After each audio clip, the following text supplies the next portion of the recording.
KTM recently launched the 890 Adventure R and Adventure R Rally models, only 2 years after they first launched the KTM 790 Adventure R. Now the 790 Adventure R is, according to many, the best adventure traveling motorcycle on the market today. Now in this video we're going to look at the 5 major upgrades of the 890 Adventure R over the KTM 790 Adventure R.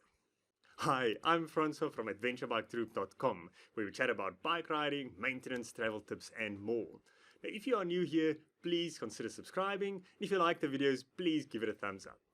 Now the KTM 890 Adventure R was launched at $14,199 in the US. That's the 2021 model. Then that's only $500 more than the 2020 model 790 Adventure R. So it's practically the same for this upgraded bike, and that suggests that they might be possibly phasing out the 790 model range in the near future. Now, is this worth it? And that's what we're going to look at in this video. Now, also for 2021, there's a new KTM 890 Adventure R Rally. They only made 700 units, 200 destined for the US and 500 internationally. And in the US, that'll be $20,000 more or less for the Adventure Rally. And if you do want one, unfortunately, they've all been sold out on pre-orders. Now let's have a look at the 5 major upgrades of the KTM 890 Adventure R over the 790 Adventure R. The first and most obvious upgrade of the KTM 890 Adventure R over the 790 is that larger engine. So they increased the bore and stroke to squeeze out an additional 90 cc's of displacement, so that's 11.3% larger engine, and that results in 10% more power. So 70 kilowatts for the outgoing 790 Adventure R versus 77 kilowatts or 105 horsepower for the 890 Adventure.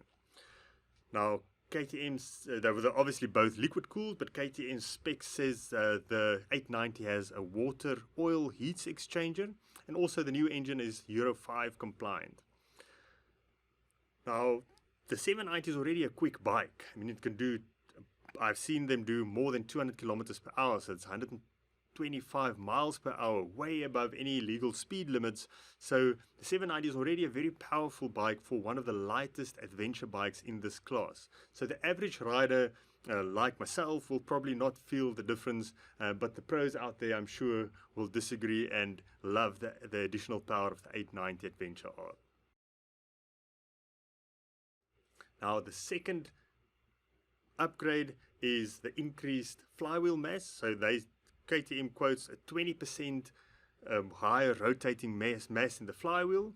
Now, what does that mean? Now, I'm not an engineer or a physicist, but how I understand it is there's more momentum once the flywheel is spinning up. So once you've spun up the flywheel, it stores some of the energy. So for slow riding, like out on the trails, over rocky sections, on the single tracks, it's going to help make the bike easier to maneuver or to keep going. And I know from trials bikes, I have some experience. I've recently bought a trials bike, and the bike itself weighs 70 kilograms, but it's got a 10 kilogram flywheel. So that helps with very slow, controlled riding. Now also in the gearbox, they've put in a stronger clutch placed, and that is also helpful in slow riding where you often use the clutch, so that's a good thing. And it'll also be able to handle that extra power that they squeezed out of this bigger engine. Third major upgrade was to the electronics. So KTM was not very specific here, but they've improved the traction control and the cornering ABS. Apparently there's a 6-axis sensor now, and they've also improved the hardware of the suspension. So there's new settings front and rear for off-road use, and they've added a cruise control button. So it's already on the bike. All you need is to add the software in order to have cruise control, which is an optional extra. And the electronics is one of the strong points of the 790 Adventure R, where you can set or dial in the traction control exactly as you like it. So if they've improved on the 790, the 890 must be amazing. Before we move on to the 4th major upgrade, now is a good time to click that subscribe button and give it a thumbs up. Thank you so much. Now, upgrade number 4 is they improved the brakes. So there's a better master cylinder, a bigger master cylinder, and new seals on the pistons. There were some issues with the rear brakes, and so this is a good sign. It looks like they've listened to the customers. You can check out in the description below a video of Brett Tax where he warns of some of the issues with the 790, and one of the issues were that rear brake that basically fell apart. So it's a great thing that they looked at the brakes on the new 890 Adventure R. Now, the fifth and last major upgrade of the KTM 890 Adventure R over the 790 Adventure R are small little details that they added to save weight and to make the bike more durable. They've made some upgrades to the chassis, so there's an aluminum steering head tube and a lighter subframe.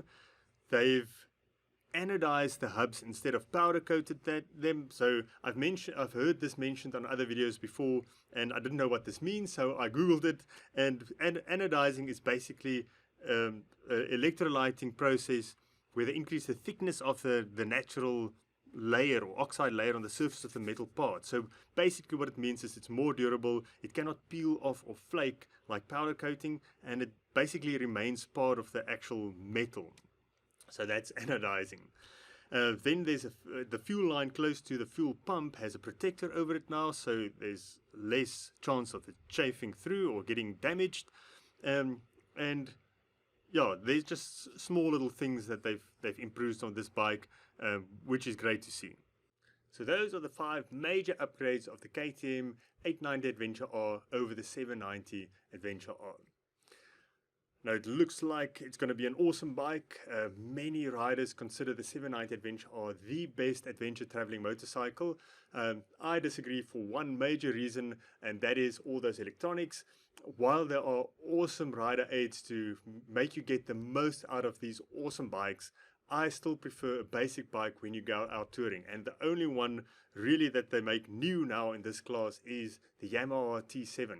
That does not have any traction control or rider modes or anything funny. There's only ABS. And that just gives me peace of mind when you go out there in the sticks and something does go wrong.